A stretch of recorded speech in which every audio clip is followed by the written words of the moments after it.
So ngayon mga ka-Mindtech, may tuturo ako sa inyong bagong features na naman ni Messenger na baka hindi nyo pa alam or hindi nyo pa nasusubukan. So itong features na to is napakabangis kasi nga pwede ka na mag-send ng mga HD pictures or HD photos sa ating Messenger application. So ibig sabihin lang guys, pag HD or high definition, malinaw na yung mga pictures na isi-send natin sa Messenger. So paano nga ba yun gawin? So make sure lang na panoorin nyo yung video nga matapos para malaman nyo step by step kung paano i-activate yung bagong features na Messenger na HD.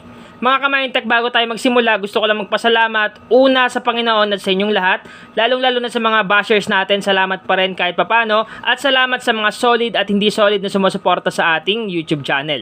So ngayon meron na tayong 500,000 subscribers sa ating YouTube channel. Nagpapasalamat talaga ako kasi nga kahit anong nangyari, kahit nag-down man tayo ngayong taon, may nangyari man mga hindi maganda, okay lang guys kasi laban pa rin, tuloy lang ang buhay. So lagi nyo lang akong suportahan sa mga ina-upload kong videos na nakakatulong sa inyo. I-share nyo palagi yung aking videos sa inyong mga tropa, kamag-anak at kahit ano nyo pa yan. So ngayon ituturo ko sa inyo yung bagong features na Messenger. Una natin gagawin, kailangan muna natin i-update yung ating Messenger application. Para ma-update yan, click lang natin tong Play Store. Click Play Store, then pumunta lang tayo sa may search bar or search engine sa taas. Click lang natin yan. Then i-type lang natin dito yung Messenger. Once na ma-type na natin, automatic lalabas dito yung Messenger app.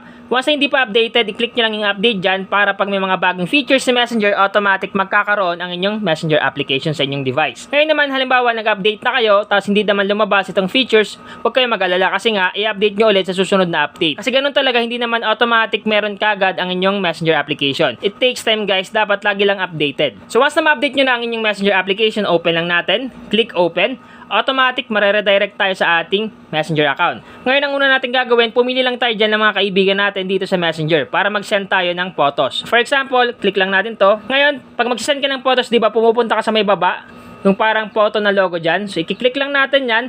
So, yung kadalasan na pag-send natin is pipili kagad tayo ng photos or picture. Ngayon guys, para ma-activate yung bagong features sa Messenger na pwede na tayo mag-send ng HD or high definition na picture sa mga kaibigan natin, ang gagawin nyo lang, i-click nyo lang yung HD na logo dito sa may bandang gitna sa kanan. So, eto yon. Click lang natin. Once na maklik mo yan at magkulay blue na yan, activated na yan. Ngayon, pumili ka lang ng mga pictures or photos na isi-send mo sa mga friends mo sa Messenger. For example guys, pipili lang ako ng photos. Kunyari ito, click ko lang. Then, click lang natin itong send. Okay?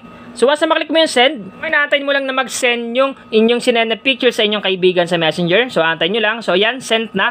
Then, click lang natin itong use data to view photo. So, automatic guys, HD na yung photo natin. Kung makita nyo yung photo ko dito, sa taas, sa bandang kanan, is mayroong HD na nakalagay. So, ibig sabihin lang, high definition na yung picture. Malinaw na. So para may pakita ko sa inyo na HD talaga yung sinend nating pictures, kahit na ordinary lang yung picture natin, magiging high definition talaga yan. So click lang natin yung sinend natin, click natin. So automatic, magiging high definition na yung picture. Lilinaw siya. Kung i-compare nyo sa ordinary picture nyo na dati, pag inactivate nyo yung HD na feature ni Messenger, lilinaw talaga yung pictures nyo or photos. Kung makita nyo guys, napakalinaw ng sinend ko kasi nga, sinet ko sa HD. Pero kung hindi natin isi-set, so sample, click lang natin. Huwag natin i-activate yung HD dito. So send natin. So antayin lang natin na mag-send dito. Then pag nag-send na, saka natin i-view. So yan, nag-send na, i-view na natin.